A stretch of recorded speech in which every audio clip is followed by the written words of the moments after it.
Back in 1997, there was a game produced by Holistic, and in conjunction with Games Workshop, using the Epic 40k rule set. It was Epic 40k Final Liberation. I've played it a lot in my years, and it's a game in which you, as the Lord Commander, have to lead the Imperial Guard in order to retake the world of Volistad from the Orc Warlord Skrull. Now, the reason you have to do that is because the Planetary Overlord is not particularly good at his job and has let most of the planet fall. Anyway, in Final Liberation, there are several guard units, or Astra Militarum as they are now, that you get to control. You have the Mordian Iron Guard you start with, the Talon Desert Raiders, you can bring in the Katajan Jungle Fighters, and the Attilan Rough Riders. However, there is also the Planetary Guard there. Now, when I had a look around, I couldn't find anybody anywhere that had actually created, in tabletop format, the Volistad Guard. There was one Reddit post I found saying I've created the Volistad Guard, but it was just Cadians painted in a Cadian scheme. So I thought, I'm going to go ahead and actually create the Volistad Guard for tabletop. I started off with these guys here, who are the Ice Ward Guard by Adeptus Miniatures. Now, the reason I use them is because Games Workshop no longer produce the Guard model which was actually used on the artwork, which is the Valhallan Ice Warriors. So I decided, I want to try and find something that's close to the Valhallans, but different enough. Now also, as you will no doubt be able to see, the sprites are very small to actually make out anything of, and in my opinion, I think these are supposed to be Mordian Iron Guard models more than anything else, which made it a little bit tough to actually get everything just right. However, I wasn't going to let that dissuade myself, and so I started. Basic undercoat, or as they call it these days, the primer, with the Army Painter brush on primer, because I never use brush on primer these days. I don't have an air gun, and so I don't use that kind of style. First off, the trousers. Fairly small, fatigues underneath the jackets. On the image they are green, so I went ahead and I got green skin with Bioltan shade from Citadel, because those are the shades I like to use, with a highlight dry brushed on of Goblin Green. Now, I must apologise for the state of some of my bottles on here. In the past I had something of a paint explosion, and as you can see, it got over a couple of the bottles. Still, green's done, and I moved on to their jackets. A nice solid brown, again from Army Painter, leather brown for the base, Agrax Earth Shade for the shading, and then a fairly light dry brush of leather brown. I know, sounds a bit weird, doesn't it?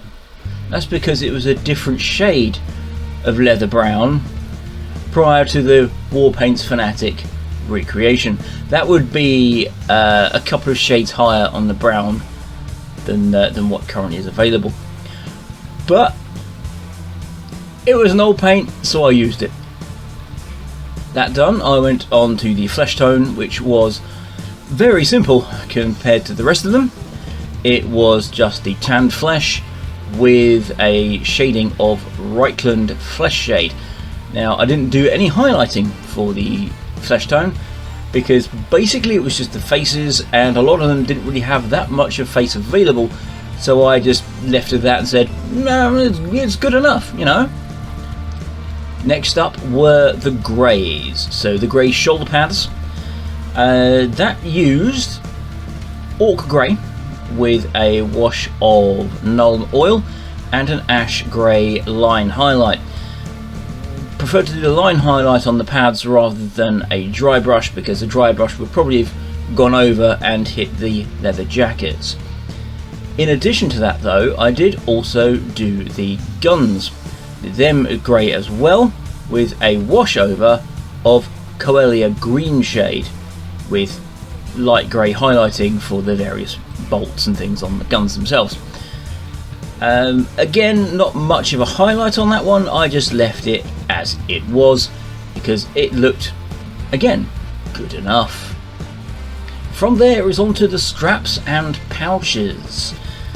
Now a lot of these are browns, and using the image available to me, there looked to be a lighter kind of brown that was there.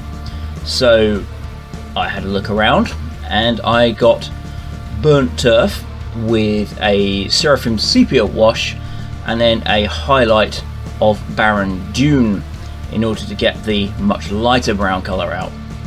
The backpacks, however, slightly different. The backpacks, again, they're not on the actual icons, so I had to kind of make do with those. So in order to keep them brown, because I didn't think any other kind of colour would fit in with it well, I took the lighter leather brown, again washed it with an Agrax, but applied Zandri dust instead to give it a slightly lighter colour scheme to it, but still blending in with the rest of the miniature. The blankets attached to the backpacks, they were Tundra Taupe with a Arthonian camo shade colour, because that's kind of a very good one I tend to use for most kind of light-ish greens to browns. I think it's a very good kind of medium for those, with a prairie ochre line highlight on them. With that done, it was on to the reds. Now, very interestingly, on the icons, the reds, I believe, are supposed to be the cuffs. However, because these guys aren't wearing dress uniforms, I had to try and apply that red, so I put it on the wrist guard. A very simple thing, I simply painted them white, then gave them a blood red speed paint, because I really don't like using Caribou Crimson, and then a highlight of pure red on the top to bring it out. And they are quite probably the brightest part on the model. Finishing everything up now, it was the turns of the boots and the front of the Ushanka hats. The Ushanka hats have been done the same way as the jackets, and the leather strapping on the boots, again, very similar method of doing those. Straight black for the boots, straight black for the front of the Ushanka hats, with an orc grey highlighting on them to bring it out a little bit more. Finally, the bases. And this is the one that used the most paints.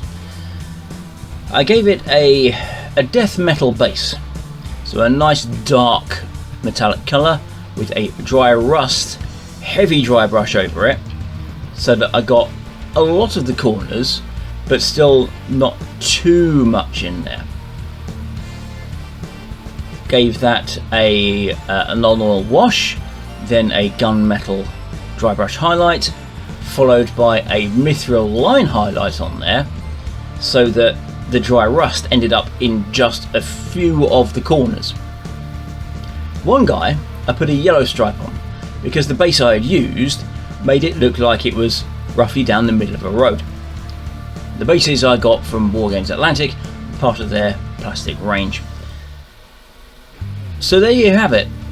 I know this is a fairly short, and normally when people are doing these sorts of I'm doing painting videos, they prefer to have you actually see them doing painting. However, I wasn't in the position to be able to do that, so it's just the photos. But there you go. The Volistad Planet Guard, as best as I can get them, with a couple of liberties. Thank you very much for watching this short video, and good day.